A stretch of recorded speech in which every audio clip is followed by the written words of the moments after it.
근육 키우려고 맞는 스테로이드 주사도 원인이 될 수 있어요? 자, 저번 시간에는 타지에서 생길 수 있는 힘줄병증의 압박 부위, 압박 자세, 그리고 생활 습관에서 수정하거나 개선해야 될 것들에 대해서 알아봤고, 오늘은 상지에 대해서 알아보도록 할게요. 네, 근데요, 보통 여태 안 아프다가 갑자기 아파지는 경우가 많잖아요.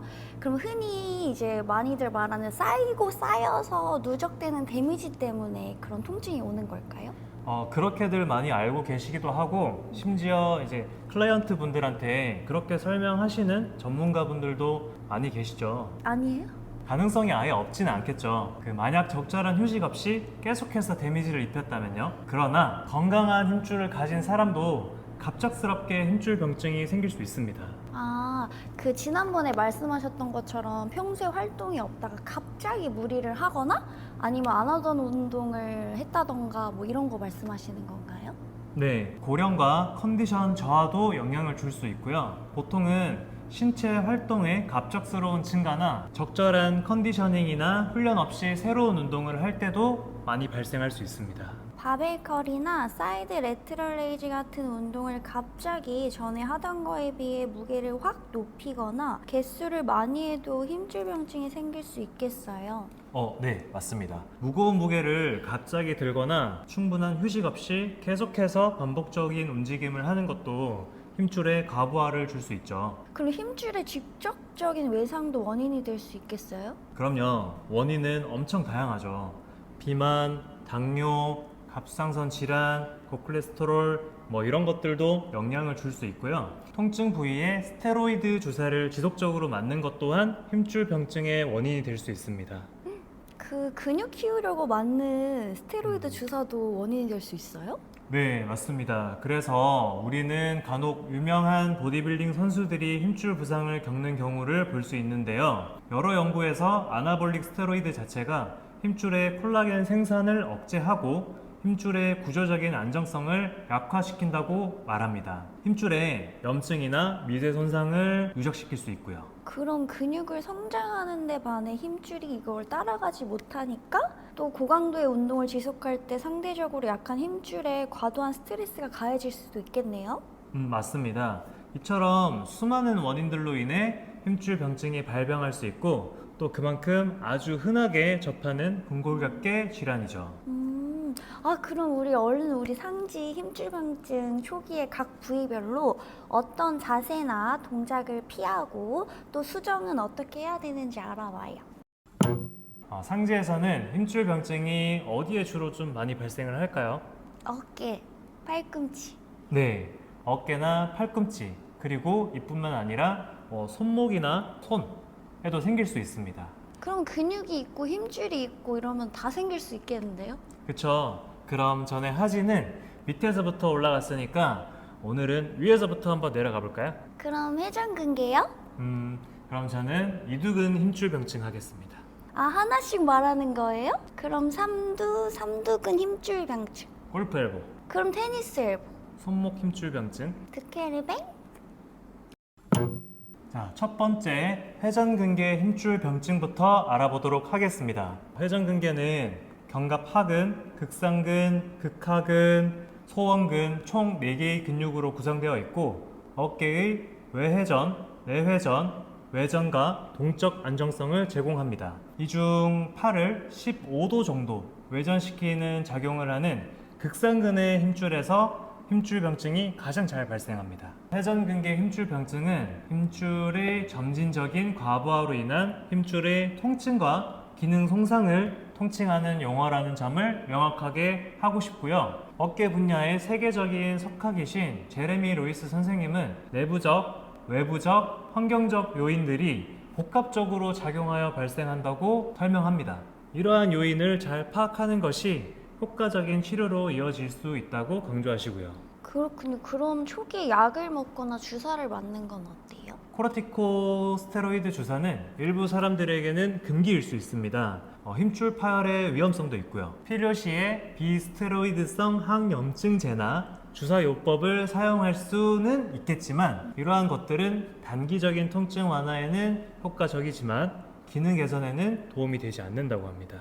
그럼 스트레칭은요? 스트레칭은 이전에도 말씀드렸지만 힘줄에 인장 부하를 가할 수 있습니다. 그 뒷짐을 지는 것과 같은 동작을 할 때 극상근이 강하게 스트레치되면서 통증을 느끼는 경우도 있죠. 무거운 물건을 들고 팔을 과하게 들어 올리는 동작도 초기에는 유의해야 됩니다. 건강한 힘줄의 경우에는 문제가 없겠지만 힘줄병증 초기에는 염증으로 인해서 힘줄이 두꺼워진 상태라서 견봉화 공간에서 압박이 있을 수 있습니다.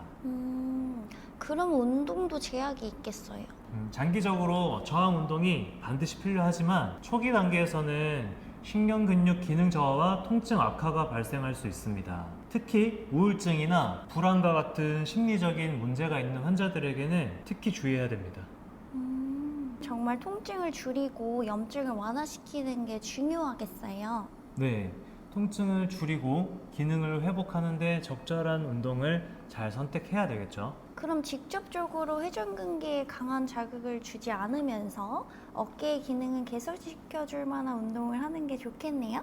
맞습니다. 처음부터 과도한 부하나 반복적인 스트레스를 주지 않는 것이 좋습니다. 초기에는 저부하 운동으로 시작해서 통증을 모니터링하면서 점진적인 부하 증가를 추천합니다. 가벼운 무게로 하는 등척성 운동 같은 것들이 회전근개 통증에 긍정적인 영향을 미칠 수 있다고 합니다. 냉찜질이 염증 반응을 늦출 수 있다고 하지만 염증의 증가와 통증이 심한 경우에는 냉찜질도 운동과 병행을 해주는 것이 좋습니다. 시청자분들을 위해서 운동 몇 가지만 소개해 주세요. 그러면 나머지 회전근개들을 포함한 회전근개 저부하 운동 몇 가지와 어깨의 기능 향상을 위한 운동 몇 가지를 같이 해보도록 하겠습니다. 좋아요.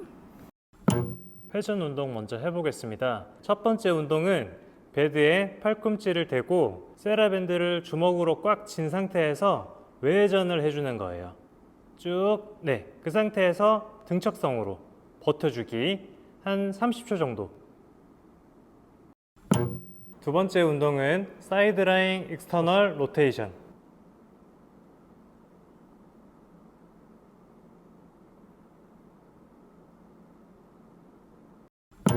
세 번째 운동은 케이블을 이용한 회전 운동입니다. 인터널 로테이션, 익스터널 로테이션. 다음은 극상근을 직접 타겟을 해주는 운동입니다. 저는 세라밴드를 이렇게 묶어서 쓰는데 힙업밴드 이런 게 있으시면 좀 활용을 해주시면 좋을 것 같아요. 이렇게 해서 한 15도 정도 이렇게 움직여 주셔도 좋고요. 통증이 만약에 너무 심하다면은 자, 이 정도 통증이 없는 범위 내에서 버텨주시면 됩니다. 마지막으로 대흉근 강화 운동입니다. 메데리오스 대 꾀리오스 등 2023년 논문에 따르면은 대흉근 강화 운동이 포함된 프로그램이 통증 감소와 기능 감소에 더욱 긍정적인 결과를 보였다고 하고요. 엔리케 등의 2021년 논문에도 다양한 근육 강화 프로그램의 효과를 분석해본 결과 대흉근 강화 운동이 포함된 프로그램이 어깨의 전반적인 근육 밸런스를 맞추고 회복 속도를 촉진한다고 언급하며 특히 효과적이었다고 합니다. 대흉근을 강화하면 어깨 관절의 안정성과 기능을 향상할 수 있고 회전근개에 가해지는 부담이 줄고 회복을 돕는 역할을 해요. 그래서 저는 벽이나 이런 책상에서 손을 이렇게 짚고 하는 푸시업이나 여기서 조금 더 추가해서 쭉 푸시업 상태에서 살짝 더 밀어주는 푸시업 플러스 이런 거는 이제 정거근 강화에도 추가적인 도움이 되겠죠? 너무 잘 배웠어요, 선생님. 이번에는 두 번째 이두근 힘줄병증으로 넘어가 볼까요?